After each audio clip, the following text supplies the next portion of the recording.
Many people who eat late at night often do so because they cannot help it. This may have some effects on your health, such as increased rates of obesity, sleep disruption, and heartburn. The majority of people are aware that there are certain things they should not eat in the morning, but a large percentage are unaware that there are other foods they should not eat late at night. Here are some of the foods you should not eat close to bedtime for good health. 1. Avoid eating starchy foods at dinner if you want to lose weight. The body is at rest and does not need energy when sleeping, so any extra sugar is stored as fat. Weight gain may result from this. 2.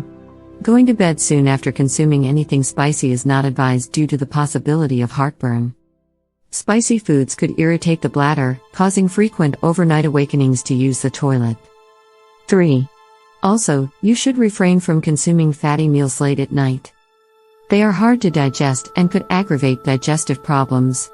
It is not a good idea to consume them late at night. Trans fat, which is in many fatty foods, has been linked to a number of health issues, including heart disease.